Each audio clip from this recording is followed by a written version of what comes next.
Governor-elect, the last week has been fraught with contention, with rhetoric. How does the conflict and the polarization from really the last week, but all throughout the campaign, how does that impact you and your team as you go forward and become governor in less than 6 weeks? Well, this is unfortunately not new. It's something that I've been dealing with for the last 2 years in my role as Secretary of State. And we knew coming into this, the last stages of the election, that my former opponent was going to refuse to accept the results if she wasn't the winner. But I'm ready to move forward. And I think Arizonans sent a strong message in their selections at the top statewide races that they want leaders who are going to move us forward, that they're tired of being dragged down the conspiracy rabbit hole and relitigating the 2020 election, and they want leaders who are going to tackle real issues, and I'm ready to start bringing people together to do that. Have you heard from Kari Lake? No. If she called you, would you take that call? Absolutely. You have said very much of the campaign trail that on day one you want to call a special session to repeal the Civil War era abortion ban that's right now on hold pending appeal. Governor-elect, you're going to have a Republican majority, both the State House and the State Senate. It's close, but it's one seat, both for the other side.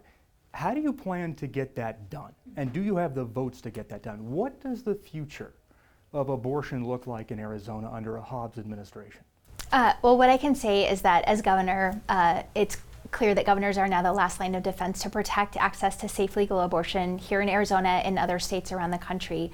And it's also clear that the majority of Arizonans support access to safe legal abortion. And as I said already, Arizonans sent a strong message at the ballot box, and reproductive freedom is one of the issues that was top of the agenda in this election.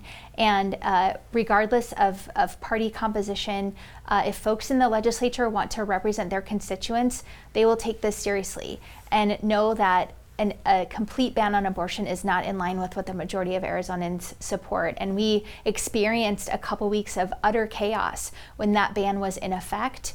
And we need certainty in terms of people's being able to access the health care that they need. You said in your victory speech last week that we chose sanity over chaos, we chose unity over division. This was one of the most divisive campaigns I've ever covered. How do you become a governor for all Arizonans after this campaign? Well, I chose to run my campaign in a way that focused on talking to all Arizonans, that focused on issues that were not Democrat or Republican, but issues that are Arizona issues, and that I've heard from Arizonans they want our leaders to tackle. And so that's how I'm going to govern too. I chose to stay above the fray and to focus on the issues that matter rather than the divisiveness. And I think it's imperative to govern that way as well. Moving to education, the aggregate spending limit, the spending cliff, if you will. We know that that cliff is fast approaching. Schools could lose 18%, I believe, of the budget. And I wonder, what are you going to do to make sure that that aggregate cap, that spending cap, gets raised to protect parents, to protect our kids? It is one of the biggest barriers in terms of being able to invest in public education. And this last year, the legislature made historic new investment of $1 billion in education, and schools right now cannot budget for that $1 billion. We saw what happened last year when the legislature let that go right up to the deadline before they suspended that limit. Schools were faced with having to shut down for the last 2 months of the school year. They're going to be faced with having to look at getting rid of teachers. This is a problem, and we need to solve it permanently. I hope that our legislature comes together and wants to address these issues and make sure that there's certainty for school districts heading into the last half of the school year, and that schools can actually spend the money that they were appropriated. How do you plan to get Republicans on board to join you? I'm absolutely going to have this at the top of my agenda when I meet with legislative leadership. Have you heard from Governor Ducey? I have, yes. He's very gracious, congratulatory, and has already started working on helping ensure that we have a smooth transition.